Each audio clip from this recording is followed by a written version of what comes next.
Planet earth पर approximately 6,70,000 islands पाए जाते हैं और इनमें से हर एक आइलैंड अपनी डिफरेंट शेप्स, साइजेस और अमेजिंग बायोडाइवर्सिटी की वजह से फेमस है। कुछ आइलैंड्स ऐसे होते हैं जहां पर बहुत ज्यादा पॉपुलेशन पाई जाती है और कुछ तो ऐसे होते हैं जो पूरी तरह से यूनिकनेस और मिस्ट्री से भरे होते हैं। और ये सारे आइलैंड्स हमेशा से ही इंसानों के लिए दिलचस्पी का बायस बने हैं। इसीलिए आज हम इस दुनिया पर पाए जाने वाले 4 सबसे यूनिक और कैप्टिवेटिंग आइलैंड्स को अनकवर करेंगे जिन्होंने साइंटिस्ट और रिसर्चर्स को हिलाकर रखा हुआ है। तो चलिए अब हम इन 4 सबसे यूनिक और इंटरेस्टिंग आइलैंड्स के पीछे जुड़ी स्टोरीज और मिस्ट्रीज को अनकवर करते हैं जो वाकई किसी एडवेंचर से कम नहीं होंगी।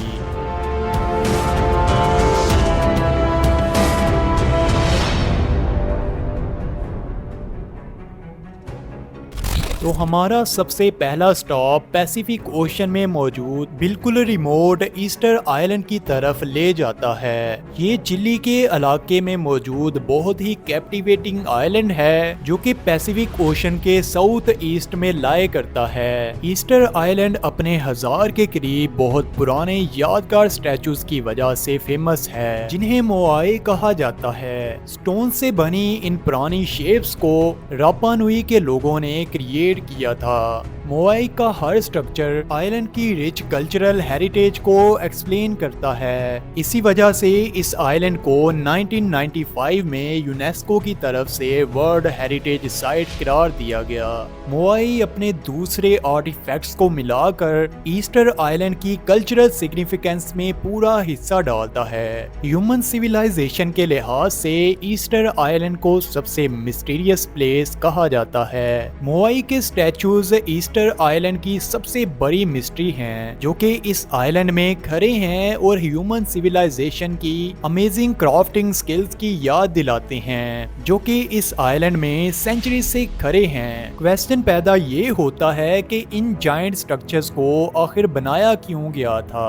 स्कॉलर्स ये अंदाजा लगाते हैं कि उन लोगों ने इस स्ट्रक्चर को अपने चीफ और एंसेस्टर्स के लिए क्रिएट किया था, लेकिन इस हवाले से रिकॉर्ड्स और हिस्ट्री की कमी होने की वजह से ये ईस्टर आइलैंड की सबसे बड़ी मिस्ट्री बन जाती है। लेकिन मोआई के इन स्ट्रक्चर्स के बारे में एक और मिस्ट्री बहुत ज्यादा फेमस है कि वो लोग इस मैसिव स्टैचू को पूरे आइलैंड पर कैसे मूव करते थे। कुछ लोग तो ये बिलीव करते हैं कि उन्होंने रूलर्स या स्लेजेस का यूज किया होगा, लेकिन बहुत से लोग ये मानते हैं कि उन्होंने अनकन्वेंशनल मेथड्स को यूज किया था। बहरहाल ये भी ईस्टर आइलैंड की मिस्ट्री में से एक है। हमारी नेक्स्ट डेस्टिनेशन हमें अरेबियन सी तक ले जाती है जहां स्कूट्रा आइलैंड अपनी अमेजिंग लैंडस्केप्स और यूनिक फ्लोरा और फाना लिए हमारा इंतजार करता है। ये आइलैंड रिपब्लिक ऑफ यमन से बिलोंग करता है। स्कूट्रा पूरी दुनिया का चौथा बड़ा आइलैंड है जिसे 2008 में यूनेस्को वर्ल्ड हेरिटेज साइट में शामिल किया गया था।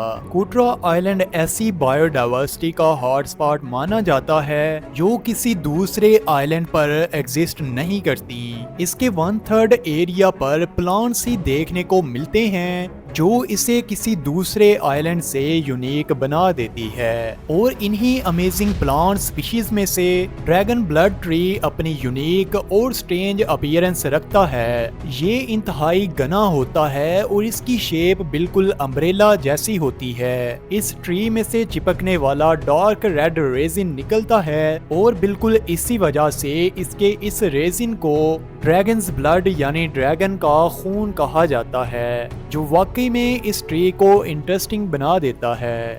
स्कूट्रा आइलैंड के बारे में इंटरेस्टिंग फैक्ट ये है कि इस आइलैंड को एलियन की तरह की दिखाई देने वाली प्लेस कहा जाता है, क्योंकि यहाँ पर चट्टानें और माउंटेन्स इस तरह की बनी होती हैं कि ये बिल्कुल एलियन सिविलाइजेशन का मॉडल पेश करती हैं। स्कूट्रा आइलैंड बहुत ही यूनिक और इंटरेस्टिंग आइलैंड है, लेकिन फिर भी इसे बहुत से चैलेंजेस और नेचुरल डिजास्टर्स का सामना रहता है। नवंबर 2015 में स्कूट्रा आइलैंड ने बहुत बड़ी तबाही का सामना किया, जब कुछ ही दिनों में 2 पावरफुल साइक्लोन्स इससे टकरा गए। इसके अलावा जब यमन सिविल वॉर में कूद पड़ा तो इस आइलैंड को रिलीफ के लिए दूसरे कंट्रीज से हाथ मिलाना पड़ा, जिनमें से यूनाइटेड अरब इमिरेट्स ने इसकी मदद तो की, लेकिन इसके बाद अपनी मिलिट्री बेस इस आइलैंड पर इस्टेब्लिश कर ली। हमारी ये जर्नी अब हमें जापान की कोस्ट तक ले जाती है, जहां पर हशीमा आइलैंड एक खौफनाक कहानी को पेश करता है। हशीमा आइलैंड, जिसे बैटलशिप आइलैंड भी कहा जाता है, ये नागासाकी से तकरीबन 15 किलोमीटर दूर मौजूद है। ये बहुत ही छोटा और अबैंडन्ड आइलैंड है, यानी रातों रात लोग इस आइलैंड को छोड़कर चले गए। इसका सबसे ज्यादा स्ट्राइकिंग फीचर इसकी अबैंडन्ड कंक्रीट बिल्डिंग्स हैं, जहां पर ये बिल्डिंग्स तो पाई जाती हैं, लेकिन ह्यूमंस का नामो निशान भी देखने को नहीं मिलता।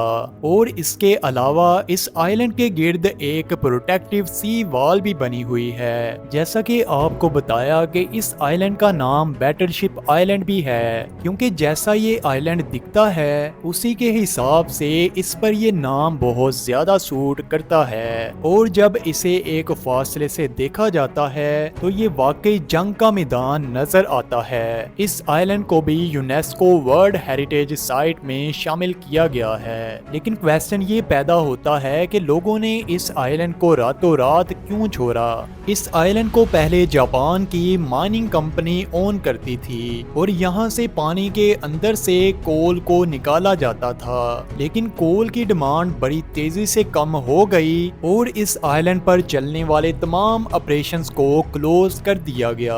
और इसी वजह से यहाँ पर रहने वाले लोगों को रातों रात निकलना पड़ा। और इस तरह जैसे जैसे साल गुजरते गए, इस आइलैंड ने गोस्ट आइलैंड की शक्ल ले ली, जहाँ पर अब बहुत से विजिटर्स मिस्टीरियस पास्ट को देखने आते हैं। हमारी फाइनल डेस्टिनेशन हमें अंडमान सी की तरफ ले जाती है, जहाँ पर नॉर्थ सेंटिनल आइलैंड लाया करता है। ये एक ऐसी प्लेस है जो कि इंसानों को बार बार जुस्तजू में डाल देती है, और ये वाकई मिस्ट्री से भरी पड़ी है, क्योंकि ये एक ऐसा रिमोट और आइसोलेटेड आइलैंड है जो कि मॉडर्न वर्ल्ड से बिल्कुल दूर है। इन लोगों का मॉडर्न वर्ल्ड से कोई कांटेक्ट नहीं है, क्योंकि इस आइलैंड के लोग आउटसाइडर से बहुत ज्यादा नफरत करते हैं, और जब भी किसी ने इस आइलैंड पर जाने की कोशिश की है उसे हमेशा अपनी जान से हाथ धोना पड़ा। नॉर्थ सेंटिनल आइलैंड के लोग अपनी पूरी ताकत लगाकर बाहर के लोगों को बाहर ही रखने की कोशिश करते हैं। इस आइलैंड के लोगों की मॉडर्न वर्ल्ड के इंसानों के साथ नफरत की वजह से इस आइलैंड को बैन कर दिया गया है, और यहाँ पर 24 घंटे इंडियन नेवी पेट्रोल करती है ताकि इस आइलैंड में कोई भी आउटसाइडर गलती से भी दाखिल ना हो। तो ये रही हमारी 4 सबसे यूनिक और मिस्टीरियस आइलैंड्स की एक्सप्लोरेशन। ईस्टर आइलैंड के एंशिएंट स्टैचू से लेकर अनकंटैक्टेड नॉर्थ सेंटिनल आइलैंड तक हमने एक एक आइलैंड के सीक्रेट्स और मिस्ट्रीज को आप तक पहुंचाने की कोशिश की। मुझे उम्मीद है कि आपने इस वीडियो को एंजॉय किया होगा। अगर ये जर्नी आपको वाकई अच्छी लगी है तो इस वीडियो को लाइक और चैनल को सब्सक्राइब करें, ताकि हम ऐसी ही फ्यूचर जर्नी से जुड़े रहें।